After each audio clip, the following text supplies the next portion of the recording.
High, welcome to all. আশো পড়ি YouTube চ্যানেলে সকলকে স্বাগত। আজকে কোনো রকম ইন্ট্রোডাকশান ছাড়াই আমরা ডিরেক্ট টপিকে ঢুকে যাব। আমি যেমন প্রিভিয়াস ভিডিওগুলোতে বলেছিলাম যে কিনা এই চ্যানেলের উদ্দেশ্যই হচ্ছে এমএসসি নার্সিং অথবা পোস্ট বেসিক বিএসসি নার্সিং স্টুডেন্টের জন্য জাস্ট এক্সামের জন্য প্রিপেয়ার হওয়া।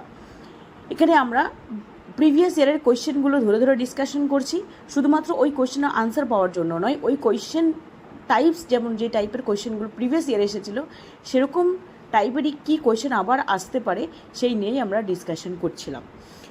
আজকেও আমরা সেই উদ্দেশ্যেই একটা কোয়েশ্চেন নিয়ে ডিসকাশন করব, খুব শর্ট ভিডিওর মাধ্যমে। জাস্ট একবার দেখে নিন, তাহলে অনেক কিছু ক্লিয়ার হয়ে যাবে।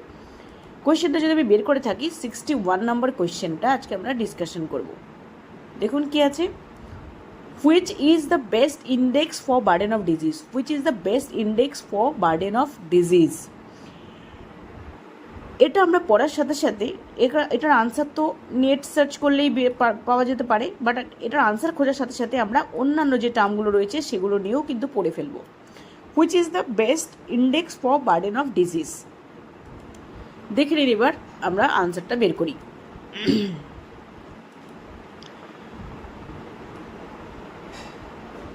কোয়েশ্চেন কি বললো, which is the best index for burden of disease?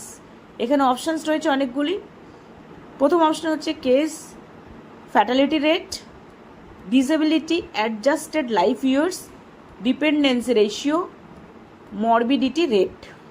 এর মধ্যে প্রপার আনসারটা কোনটা? প্রপার আনসার যেটা হবে সেটা হচ্ছে ডিসেবিলিটি অ্যাডজাস্টেড লাইফ ইয়ার্স, যেটাকে DALYS বলা হয়। YS-টা ছোটো, এটা কিন্তু এই টার্মটা কিন্তু মাথায় রাখতে হবে। DALYS, disability adjusted life years. এবার কারেক্ট আনসার এটা কেন হলো, অন্যগুলো কেন নয়? আর প্রথমে DALY, যেটা DALY disability adjusted life years, সেটা কেন বেস্ট আনসার হলো সেটাকে আমরা প্রথমে একটু এক্সপ্লেন করি, তারপরে অন্যগুলো কেন নয় সেটা দেখব। Disability adjusted life years combine করছে কিসে, কী কম্বাইন করছে দেখুন। প্রথম কথা হচ্ছে ডিসেবিলিটি, আর একটা হচ্ছে অ্যাডজাস্টেড লাইফ ইয়ার। যদি ভাঙা হয়, years of life lost due to premature death, years of life lost due to premature death, premature death হওয়ার কারণে কতগুলি বছর লাইফ থেকে লস্ট হয়েছে। আরেকটা কী term, years lived with disability, এবং কতগুলো বছর ডিসেবিলিটি নিয়ে একজন মানুষ বেঁচেছিলেন, কতগুলি বছর ডিসেবিলিটি নিয়ে বেঁচেছিলেন, এবং প্রিম্যাচিওর ডেথ হওয়ার জন্য কতগুলি ইয়ার লাইফ থেকে লস্ট হয়েছে। দুটো মিলে কম্বাইন করে আসছে ডিসেবিলিটি অ্যাডজাস্টেড লাইফ ইয়ার। তাহলে এই দুটো যখন আসছে, তাহলে এটা বলা যেতে পারে, so it means both mortality মানে কি, ডেথ, মর্টালিটি ডেথ, মরবিডিটি মানে ডিজিজ ইস্যু, যেটা বলছে ইয়ার্স লিভড উইথ ডিসেবিলিটি, কোনো না কোনো কারণের জন্য, ডিজিজের জন্য সেরকমভাবে এফেক্টিভলি খেয়ে কিন্তু বেঁচে থাকতে পারেনি, বিভিন্ন ডিসেবিলিটি নিয়ে সে কিন্তু বেঁচে ছিল। তাহলে সো ইট মিনস বোথ মর্টালিটিও ওর সাথে আসছে, সাথে মরবিডিটি টুগেদারলি আসছে, এসে একটা complete picture of disease burden. এবার সেই মানুষের ডিজিজ হয়েছে, এর ফলে তার মধ্যে একটা ডিসেবিলিটি গ্রো করার জন্য একটা বার্ডেন, আর তার সাথে প্রিম্যাচিওর ডেথ হওয়ার জন্য কিন্তু অনেকগুলো বছর লাইফ থেকে চলে গেছে। সো এই টার্মের মধ্যে ডিসেবিলিটি অ্যাডজাস্টেড লাইফ ইয়ার মধ্যে চলে আসছে মর্টালিটি এবং মরবিডিটি দুটোই। তাহলে এখানে কোশ্চেনে কী বলেছে, best index for burden of disease, তাই জন্য এই অপশানটা কিন্তু পারফেক্ট আনসার।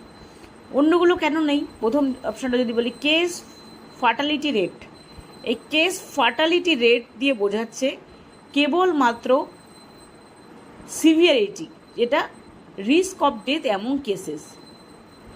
অনেকগুলো কেসের মধ্যে ফার্টালিটি রেট মানে ডেথ রিস্ক, মানে ডেথ হয়েছে কতজনের, সেটাই কিন্তু হচ্ছে ফার্টালিটি রেট, ডেথ কতজনের হচ্ছে অনেকগুলো কেসের মধ্যে। ডিপেন্ডেন্সি কি, ডিপেন্ডেন্সি রেশিওতে বোঝা যাচ্ছে ডেমোগ্রাফিক, যেটা এটা একটা ডিপেন্ডেন্সি রেটটা হচ্ছে একটা ডেমোগ্রাফিক ডেটা মাত্র, এটা কিন্তু ডিজিজ রিলেটেড কোনো ব্যাপারই নয়, তাই এটা তো হবেই না।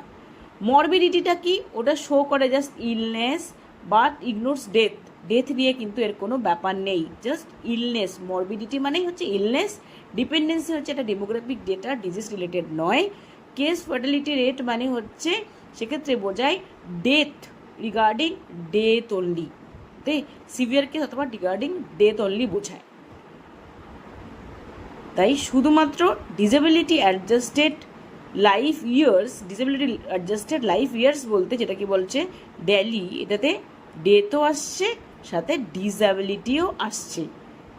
দেয়ারফোর এটা একদম পারফেক্টলি সুইটেবল যে বার্ডেন অফ ডিজিজ কি বোঝায়, ডিসএবিলিটি অ্যাডজাস্টেড লাইফ ইয়ার্স। তাই এই আনসারটা কিন্তু পারফেক্ট আনসার।